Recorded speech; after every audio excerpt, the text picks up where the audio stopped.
গতকাল রাতে আপনার মানুষটির কারেন্ট ফিলিংস কি ছিল? গতকাল রাতের কারেন্ট ফিলিংস কি ছিল আপনার মানুষটির, সেটাই দেখবো। গতকাল রাতে উনি অনেক কিছু চিন্তা ভাবনা করেছেন, উনি ডিপ্রেশনের মধ্যে রয়েছেন। ডেথ কার্ড এসছে, আপনার সাথে কিন্তু নতুন করে নিউ বিগিনিং করতে চাইছেন। থার্ড পার্টি রয়েছে, থার্ড পার্টিকে ছেড়ে ছাড়তে চাইছেন, এগুলো কিন্তু ভেবেছেন গতকাল রাতে। আপনার সাথে মনে করেন উনি একটা টুইন ফ্লেম সম্পর্ক বা হায়ার সোলমেট সম্পর্ক বা পাস্ট লাইফ সম্পর্ক হতে পারে, এগুলো কিন্তু উনি সবটাই ভেবেছেন।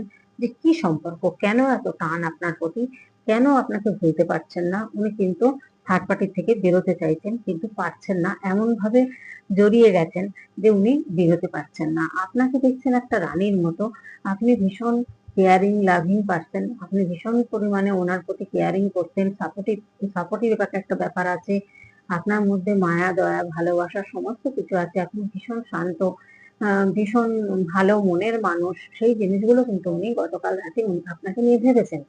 এবং এখানে দেখা যাচ্ছে উনি এমন চিন্তা ভাবনা করছেন যে এখান থেকে বেরোতে যদি না পারি তাহলে আমি সন্ন্যাস নিয়ে নেবো, সন্ন্যাস নিয়ে নেবো আর কারোর মধ্যেই থাকবো না, এরকম একটা চিন্তা ভাবনা কিন্তু উনি করেছেন। বা আধ্যাত্মিকতার পথে কিন্তু ভীষণ পরিমাণে উনি আকৃষ্ট হচ্ছেন এখন, কারণ এটা ইউনিভার্স করাচ্ছেন। আপনার থেকে সম্পর্ক সরে যাওয়ার পরে উনি আধ্যাত্মিকতার পথে কিন্তু আপনিও গেছেন, আপনার পার্টনারও গেছেন। দেখুন, আজকে যদি আধ্যাত্মিকতা পথে আপনাকে ইউনিভার্স না নিয়ে আসতো তাহলে এই রিডিংটা কিন্তু আপনি দেখতে আসতেন না। কারণ এই রিডিংটা দেখতে এসছেন মানে আপনাকে আধ্যাত্মিকতা পথ টানছেন। আর যখনই দেখবেন কোনো সমস্যায় পড়বেন তখনই দেখবেন রিডিংটা, ট্যারোট রিডিং আপনার কাছে আসবে, আপনার সামনে আসবে।